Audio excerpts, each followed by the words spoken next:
Hey guys, welcome back to 10 Minutes GK. This is Ramji Gupta. भारतीय संविधान series का ये दूसरा वीडियो है और आज हम पढ़ने वाले हैं संविधान निर्माण। दोस्तों, एक चीज आपको बहुत सही तरीके से बता दूं कि जो भी वीडियोस मैं आपको दे रहा हूं इनको आप पूरा देखिए। ये आपके लिए बहुत ज्यादा लाभकारी हो सकते हैं। तो स्टार्ट करेंगे हम अपनी जानकारी से।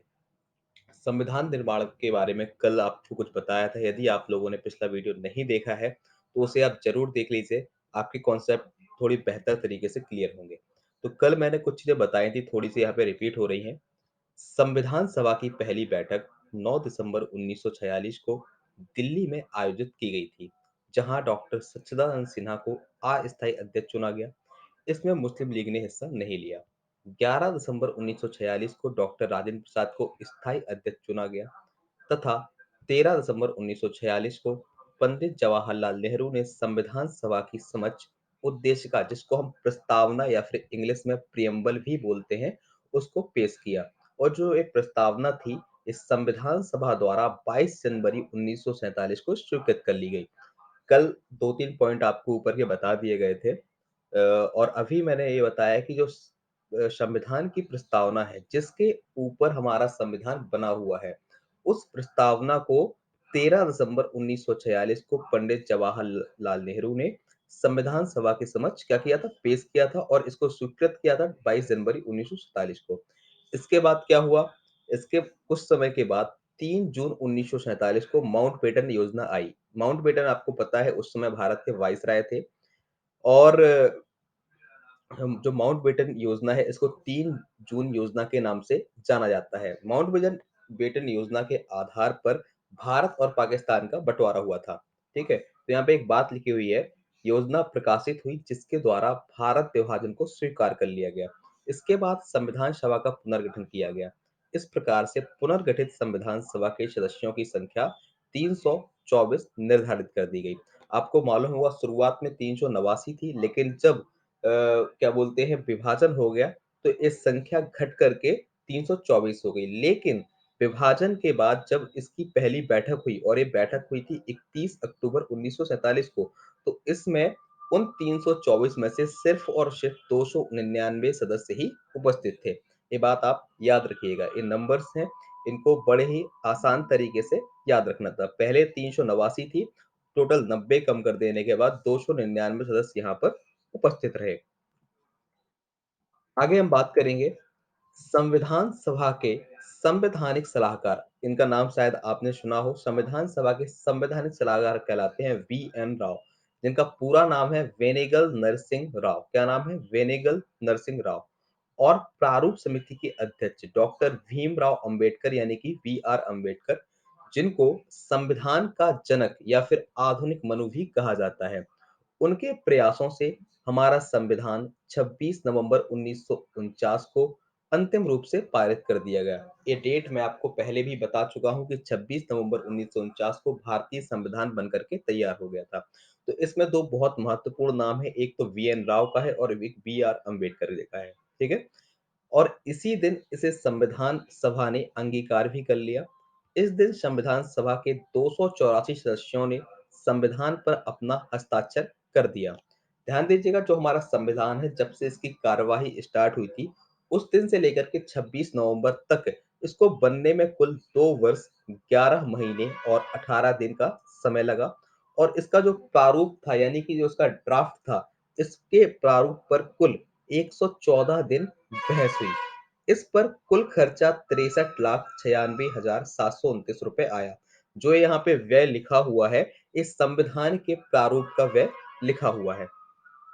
इसके अलावा हम बात करेंगे, तो जब 26 नवंबर 1949 को हमारा संविधान बन करके तैयार हुआ, उसके कुछ दिनों के बाद यानी कि 24 जनवरी 1950 की बात हो रही है। ये वो डेट है जिस दिन हमारे संविधान सभा की आखिरी बैठक हुई थी। तो यहाँ पर लिखा भी है कि संविधान सभा की अंतिम बैठक 24 जनवरी 1950 को हुई थी। ये वही डेट है जिस दिन राजेंद्र प्रसाद को भारत का राष्ट्रपति चुन लिया गया था। यहाँ पर लिखा है राजेंद्र प्रसाद को इसी दिन भारतीय गणराज्य का पहला राष्ट्रपति निर्वाचित किया गया था। और इसके साथ साथ दो और इम्पोर्टेंट चीजें हुई थी। 24 जनवरी 1950 को ही भारत का जो राष्ट्रगीत वंदे मातरम, को भी अपनाया गया था। मतलब यहाँ पे क्या-क्या चीज़ें हो गई, पहली चीज़ भारत के राष्ट्रपति का निर्वाचन किया गया। दूसरी चीज़ राष्ट्रीय गीत वंदे मातरम और राष्ट्रीय गान जन गण मन को अपनाया गया। ये 3 चीज़ें कब हुई थी? 24 जनवरी 1950 को। इसके अलावा इसी दिन संविधान सभा अंतरिम संसद यानी कि जिसको हम बोलते हैं कार्यवाहक संसद के रूप में परिणत हो गई, ठीक है? इसके अलावा जब 2 दिन की बात बात करेंगे यानी कि 26 जनवरी 1950 को हमारा संविधान लागू हुआ, ठीक है? ये डेटें आपको याद रखनी है। 24 जनवरी 1950 को आखिरी बैठक हुई और 26 जनवरी 1950 को हमारा संविधान लागू हुआ यानी कि वो काम करना शुरू कर दिया था। और इसी दिन डॉक्टर राजेंद्र प्रसाद को भारत के अंतिम गवर्नर जनरल जिनको हम बोलते हैं सी राजगोपालचारी, पूरा नाम है चक्रवर्ती राजगोपालचारी, जो कि भारत के अंतिम गवर्नर जनरल रहे हैं जून 1948 से लेकर के 26 जनवरी 1950 ने उन्होंने क्या कर दिया था, राजेंद्र प्रसाद साहब को कार्यभार सौंप दिया था। तो ये बातें आपको याद रखनी है। ध्यान दीजिएगा संविधान सभा के लिए कई सारी समितियाँ बनाई गई थी। अक्सर आपके एग्ज़ामों में उन समितियों के बारे में पूछ लिया जाता है कि इस समिति के अध्यक्ष या इस समिति के सदस्य कौन थे? तो यहाँ पे कुछ महत्वपूर्ण समितियाँ आपको दिखाई दे रही हैं, जिनके बारे में मैं आपको बता रहा हूँ। जैसे कि एक इम्पोर्टेंट समिति है जिसको हम बोलते हैं संचालन समिति, ठीक है? समिति को इंग्लिश में कमेटी बोलते हैं। तो संचालन जो समिति थी उसके अध्यक्ष थे डॉक्टर राजेंद्र प्रसाद जो कि भारत के पहले राष्ट्रपति थे। इसके अलावा परामर्श या सलाहकार समिति थी जिसके अध्यक्ष थे सरदार वल्लभ भाई पटेल जो भारत के पहले उप प्रधानमंत्री भी बने थे और इनको भारत का पहला गृह मंत्री भी बनाया गया था। ध्यान दीजिए जो यहाँ पे परामर्श या सलाहकार समिति है, इसका दूसरा नाम था मूलाधिकार या फिर अल्पसंख्यक समिति। वैसे दूसरे शब्दों में कहा जाए तो जो परामर्श या सलाहकार समिति थी, इसकी 2 उप समितियाँ थी। उप समिति में कौन-कौन सी थी? एक थी मूलाधिकार समिति और एक थी अल्पसंख्यक समिति, जिसके अलग से 2 अध्यक्ष बनाए गए थे। मूलाधिकार समिति के अध्यक्ष थे जेपी कृपलानी और अल्पसंख्यक समिति के अध्यक्ष थे एच.सी. मुखर्जी। इस नाम आप लोग याद रखेंगे। इसके अलावा एक बहुत इम्पोर्टेंट समिति है, कई बार एग्ज़ाम में पूछी गई है, संघ संविधान समिति। इसके अध्यक्ष थे भारत के पहले प्रधानमंत्री पंडित जवाहरलाल नेहरू जी। ध्यान दीजिएगा इसी शब्दों से बनी हुई एक समिति और है जिसको हम बोलते हैं संघ शक्ति समिति। उसके अध्यक्ष भी पंडित जवाहरलाल नेहरू थे। ओवरऑल आपको एक बात याद रखना है जहाँ पर संघ जुड़ा होगा, यूनियन जुड़ा होगा, उससे रिलेटेड कोई कमेटी है, तो उसके अध्यक्ष पंडित जवाहरलाल नेहरू बनाए गए थे। संघ संविधान समिति और संघ शक्ति समिति दोनों के अध्यक्ष पंडित जवाहरलाल नेहरू थे। इसके अलावा प्रांतीय संविधान समिति के अध्यक्ष थे सरदार वल्लभ भाई पटेल। कौन-कौन सी समितियों के अध्यक्ष वल्लभ भाई पटेल थे? तो एक प्रांतीय संविधान समिति है और एक आपको बता चुका हूँ परामर्श समिति, ठीक है? इसके अलावा प्रारूप समिति, प्रारूप को हम इंग्लिश में ड्राफ्ट कमेटी भी बोलते हैं, प्रारूप समिति को या इसको मसौदा समिति भी बोलते हैं और इसके अध्यक्ष अधिकांश लोग जानते हैं, इसके अध्यक्ष थे डॉक्टर भीमराव अंबेडकर। ध्यान दीजिएगा, प्रारूप समिति वो क्वेश्चन है जो अधिकांशतः आपके एग्ज़ाम्स में पूछा जाता है, इसलिए प्रारूप समिति इन सभी समितियों में से सबसे ज़्यादा इम्पोर्टेंट समिति मानी जाती है क्योंकि ये संविधान का बेसिक स्ट्रक्चर आपको बताती है। इसके अलावा झंडा समिति, इसके अध्यक्ष थे आचार्य जे.बी. कृपलानी। तो ये कुछ महत्वपूर्ण समितियाँ हैं जिनके बारे में आपको यहाँ पे बताया गया है।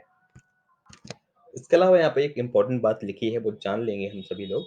संविधान सभा में राष्ट्रीय तिरंगा जो हमारा नेशनल फ्लैग है, जिसको हम झंडा बोलते हैं, उसको कब अपनाया गया था? तो उसको अपनाया गया था 22 जुलाई 1947 हम यानी कि हमारे देश की आज़ादी के पहले हमने अपने राष्ट्रीय झंडे को अपना लिया था और इसी दिन एक गीत को भी अपनाया गया था जिसको हम बोलते हैं राष्ट्रीय झंडा गीत। देखिए दोस्तों यहाँ पे आप लोग कन्फ्यूज़ मत होइएगा, ये नेशनल सॉन्ग या राष्ट्रीय गीत नहीं है, ये राष्ट्रीय झंडा गीत है जिसको बोलते हैं विजयी विश्व तिरंगा प्यारा, ठीक है? और ये जो विजयी विश्व तिरंगा प्यारा है इसके रचयिता हैं श्याम लाल गुप्ता पार्षद। कौन रचयिता हैं इसके? श्याम लाल पार्षद। गुप्ता तो इसके अलावा और बात करेंगे, यह गीत सर्वप्रथम 1925 ईस्वी में कानपुर में कांग्रेस के वार्षिक अधिवेशन में गाया गया था। ध्यान दीजिएगा, जो ये अधिवेशन है 1925 वाला, एक कांग्रेस का 44वां कौन-सा 44th कांग्रेस का एक सेशन है जो कि हुआ था कानपुर में और इसकी अध्यक्षता की थी सरोजिनी नायडू। सरोजिनी नायडू के बारे में आपको बता दूँ, ये भारत की पहली महिला राज्यपाल हैं जो कि उत्तर प्रदेश यानी कि यूनाइटेड प्रोविंस से राज्यपाल बनी थीं। सरोजिनी नायडू को रवींद्रनाथ टैगोर ने भारत कोकिला की उपाधि दी थी।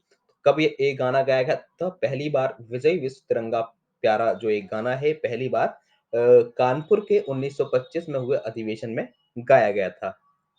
इसके अलावा हम बात करेंगे, एक बहुत इम्पोर्टेंट समिति जिसको मैंने अभी आपको बताया था, प्रारूप समिति, यानी कि जिसको हम बोलते हैं ड्राफ्टिंग कमेटी। इसके अध्यक्ष तो आप जानते हैं कि अध्यक्ष इसके डॉक्टर बी आर अम्बेडकर थे। इसमें टोटल सब सब मिला करके टोटल इसमें 7 मेंबर्स थे, यानी कि अध्यक्ष को मिला करके प्रारूप समिति के 7 सदस्य हुआ करते थे। तो वो कौन है, उनके नाम ज़रूर याद रखिएगा। तो पहले तो बी आर अम्बेडकर हो गए, इसके अलावा दूसरा नाम है एन गोपाल स्वामी आयंगर, तीसरा नाम है अल्लादी कृष्ण स्वामी अय्यर, कन्हैया लाल मणिकलाल मुंशी, सैयद मोहम्मद सादुल्ला, एन माधवराव बाद में बने थे। इन्हें कैसे लाया गया था? एक व्यक्ति थे वी एल मित्र, इनके स्थान पर इनको नियुक्त किया गया था। वी एल मित्र जो है कुछ दिनों तक समिति के सदस्य थे, इनके बाद रिप्लेसमेंट किया गया था एन माधव राव का। डीपी खेतान, डीपी खेतान क्या बोलते हैं, इनकी मृत्यु हो गई थी 1948 में। तो इसके बाद एक व्यक्ति हैं टीटी कृष्णामाचारी, इनको इस समिति का सदस्य बनाया गया था। टीटी कृष्णामाचारी का नाम शायद आप लोगों ने सुना हो जब आप पंचायती राज पढ़ते हैं। पंचायती राज में बहुत सारे सुझाव टीटी कृष्णामाचारी ने दिए थे। तो ये सारे सदस्यों के नाम हैं जो कि आपको स्क्रीन पे दिखाई दे रहे हैं। इनका आप स्क्रीनशॉट ले लीजिए, इनको आप याद कर लीजिए। आगे हम बात करेंगे, संविधान का प्रारूप तैयार करने के लिए 29 अगस्त 1947 को 29 अगस्त 1947 को डॉक्टर बी आर अम्बेडकर की अध्यक्षता में 7 सदस्यों की एक प्रारूप समिति का गठन किया गया था। ये बात मैं आपको अभी-अभी बता चुका हूँ। एक व्यक्ति और हैं आचार्य जेबी कृपलानी को संविधान सभा की झंडा समिति का अध्यक्ष तथा वीएन राव को संविधान सभा का विधिक सलाहकार नियुक्त किया गया था। ये बातें भी मैं आपको प्रीवियसली बता चुका हूँ। वीएन राव को संविधान सभा का संवैधानिक सलाहकार भी कहा जाता है। संविधान सभा की अंतिम बैठक 24 जनवरी 1950 को ही तथा इसी दिन सदस्यों द्वारा संविधान का अंतिम रूप से हस्ताक्षर किए गए। ये बात भी मैं आपको बता चुका हूँ। फाइनली हमें जब संविधान हमारा कंप्लीट हो गया, तो वो किस तरीके का हमें दिखाई दे रहा था, ये हमें जानना होगा। भारत के मूल संविधान में, मूल संविधान का अर्थ होता है जिस दिन संविधान बनकर के तैयार हुआ था। तो उस दिन भारत के संविधान में 395 अनुच्छेद, 22 भाग और 8 अनुसूचियां थीं। और इसके निर्माण में 6.4 करोड़ रुपए खर्च हुए थे। ये जो पैसे लिखे हुए हैं, ये संविधान बनने का खर्चा लिखा हुआ है और अभी जो मैंने बताया था 63 लाख रुपए, वो खर्चा था संविधान के प्रारूप का। आज की डेट में यदि हम बात करते हैं, वर्तमान में भारतीय संविधान में कुल 22 भाग, 444 अनुच्छेद और 12 अनुसूचियां हैं। यहाँ पर आपको एक चीज बता देना चाहूंगा, 444 की जगह आपको 465 अनुच्छेद भी दिखाई दे सकते हैं और इसके अलावा ये नंबर्स बदले हुए भी नजर आ सकते हैं। लेकिन रियलिटी यदि आपको कुछ बताऊं, तो 395 अनुच्छेद पहले थे और आज भी 395 ही हैं। कल भी मैंने आपको बताया था, संविधान के अंदर जब कोई नया संशोधन होता है, तो किसी नए अनुच्छेद को ना जोड़ करके उसका उपखंड जोड़ दिया जाता है। जैसे कि पहले कोई अनुच्छेद चौथा था, तो नया अनुच्छेद ना जोड़ करके चौथे का इस तरीके से जोड़ दिया जाता है। इसलिए जो ये नंबर है 395 के 395 ही रहेंगे या इनको हम आगे बढ़ा सकते हैं, लेकिन 395 जो ये नंबर है ये हमेशा सही रहेगा। तो आपको ये चीज समझ में आ गई कि संविधान हमारा कब बन के तैयार हुआ और कैसे बन करके तैयार हुआ। संविधान निर्माण की बात समझने के बाद हमें समझना होगा कि आगे की प्रक्रियाएं क्या हुई। तो अगले वीडियो में हम पढ़ेंगे कि संविधान के विदेशी स्रोत क्या-क्या हैं। तो दोस्तों, यदि आपको हमारा वीडियो पसंद आया है तो प्लीज इसको लाइक करिए, शेयर करिए और हमारे चैनल 10 मिनट्स जीके को सब्सक्राइब करिए। Thank you.